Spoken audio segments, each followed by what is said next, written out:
जय Hind defence aspirants. आज मैं बहुत इंपॉर्टेंट अपडेट के बारे में बात करने जा रहा हूँ। ये अपडेट है मिलिट्री नर्सिंग सर्विसेज के रिलेटेड।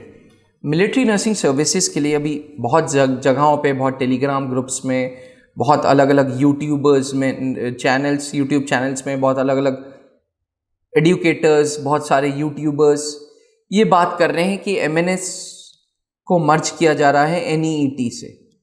एक्चुअली हुआ यूँ था कि एक पर्टिकुलर कैंडिडेट ने एक वीडियो शेयर की थी जहाँ पे उसने बताया था कि जी मैंने इंडियन आर्मी के वेबसाइट से पूछा कि कब एमएनएस का फॉर्म आना है, तो उन्होंने जवाब ये दिया कि एमएनएस का फॉर्म जो है वो जून में आएगा, लेकिन अब MNS is merged with NEET, यानी कि जो 17 जुलाई को एनईईटी है आपको वो एग्ज़ाम देना होगा अगर आपको एमएनएस में एडमिशन्स लेना है।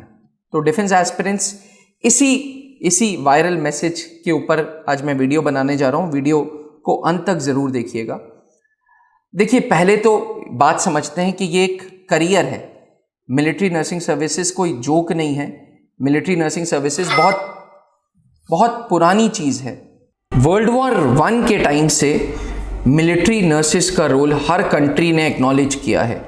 बहुत सारे सोल्जर्स, बहुत सारे ऑफिसर्स की लाइफ मिलिट्री नर्सेज ने वर्ल्ड वॉर 1, वर्ल्ड वॉर 2 में सेव की। उसके बाद इंडिया में जब ईस्ट इंडिया कंपनी आई, जब ब्रिटिश रूल्ड इंडिया था, तब मिलिट्री नर्सिंग सर्विसेज का करियर को इंडियन गवर्नमेंट ने एक्नॉलेज किया। और आज हज़ारों लाखों तादाद में बंदियां जो गर्ल्स हैं वो मिलिट्री नर्सिंग सर्विसेज के सपने देखती हैं।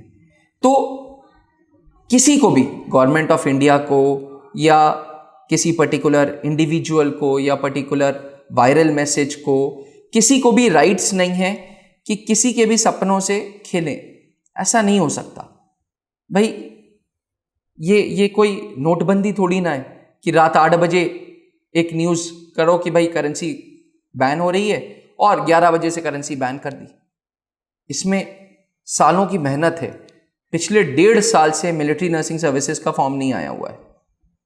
1.5 ईयर्स से गर्ल्स वेट कर रही हैं और एक वायरल मैसेज आ रहा है जो ये कहता है कि आने वाले 2 महीने में मिलिट्री नर्सिंग सर्विसेज का फॉर्म आ जाएगा और उसके नेक्स्ट मंथ एनईईटी का पेपर है। एनईईटी के लिए बहुत बहुत बहुत बहुत मेहनत चाहिए। मैं आपको बता दूं, एक ऑर्गेनाइजेशन है armed forces medical college AFMC जो पुणे में है, जिसके डॉक्टर्स आर्मी, एयरफोर्स, नेवी के कमांड हॉस्पिटल्स में डिप्यूट होते हैं, जिसके doctors all India military hospitals में डिप्यूट होते हैं। अब पहले आर्म्ड फोर्सेस मेडिकल कॉलेज एक सेपरेट एंटिटी थी। इसका सिलेक्शन सिस्टम जो होता था वो सेपरेट होता था, पूरा का पूरा टेस्ट अलग होता था। ग्रेजुअली AFMC को मर्ज किया गया PMT, जिसे CPMT बोलते थे, कंबाइंड प्री मेडिकल टेस्ट। ये प्रोसेस ग्रेजुअली किया गया। 2 साल 3 साल लगे।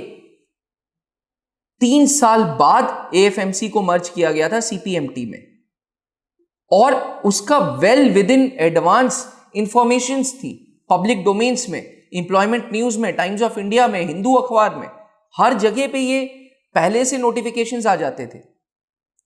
बट इस तरीके की चीजें, जो एक वायरल मैसेज हुआ कि जी ऑफिशियल आर्मी के वेबसाइट से आया है, दिस इज नो वे। ये बिल्कुल गलत तरीका है। अगर ये ऑफिशियल नोटिफिकेशन है तो भी मैं आई प्रोटेस्ट, टीम त्रिशूल डिफेंस एकेडमी प्रोटेस्ट। ये तरीका गलत है।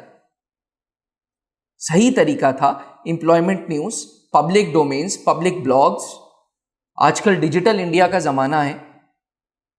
प्रेस रिलीज होती, वेबसाइट्स पे आती, हर जगह पे। ये सही तरीका है। सही तरीका ये नहीं है कि एक मैसेज एक कैंडिडेट के मोबाइल पे भेज दो क्योंकि उसमें वो ऑफिशियल ईमेल आईडी है, तो पूरे देश भर में चर्चा हो जाए इस टॉपिक पे। पूरा देश, the whole country is discussing कि भैया MNS military nursing services NEET के थ्रू है या सेपरेट आइडेंटिटी है। किसी को क्लैरिटी नहीं है, किसी को क्लैरिटी नहीं। जो हम लोगों ने एमएनएस में इंडियन आर्मी के वेबसाइट पे मैसेज भेजा और ईमेल का मैं स्क्रीनशॉट आप ऊपर टीवी पे देख रहे हैं, फ्रेम पे देख रहे हैं, प्रॉपर तरीके से भेजा कि साहब ये वाली जो ईमेल आई है ये क्या सही है कि गलत है। तो उन्होंने एक नंबर दे दिया और एक ईमेल आईडी दे दी कि अब आप इनसे पूछो। नंबर कभी उठता नहीं है, ईमेल आईडी का कोई रिप्लाई नहीं आया। तो डिफेंस एस्पिरेंट्स, ये तरीका मेरी नजर में बहुत बहुत बहुत गलत था and this shouldn't be happening. अगर ये होना भी चाहिए था तो ग्रेजुअली होना चाहिए था। साल 2 साल पहले, आप 1 साल पहले नोटिफिकेशन रिलीज करते। आर्मी टीईएस ने, आर्मी टीईएस 46, भारतीय थल सेना का 10+2 टेक्निकल एंट्री स्कीम 46 पहली ऐसी एंट्री थी जिसमें जेई का स्कोर लिया गया था। अब ये जो जेई का स्कोर लेना था, पिछले 2 साल पहले इंफॉर्मेशन इंडियन आर्मी ने दे दी थी। इंडियन आर्मी ने 2 साल पहले इंफॉर्मेशन दे दी थी कि टीईएस 46 कोर्स ऑनवर्ड्स हम जेई का स्कोर लेंगे। आज से 2 साल पहले इसी स्टूडियो पे मैंने वीडियो बनाई थी। वो जब आर्मी के केस में, आर्मी टीएस के केस में ये हो सकता है, तो why not military nursing services.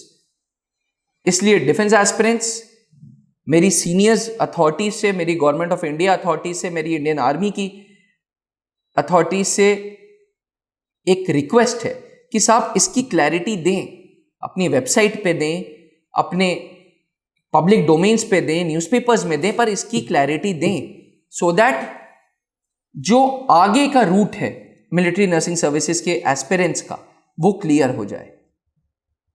आज के लिए इतना ही डिफेंस एस्पिरेंट्स। अगर कोई नई अपडेट आती है तो मैं आपको जल्द से जल्द बताता हूं।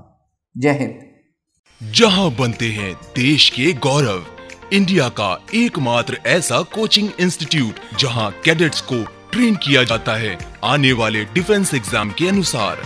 अगर आपका भी सपना है भारतीय सेना में शामिल होकर देश की सेवा करने का, तो आज ही ज्वाइन करें त्रिशूल डिफेंस एकेडमी।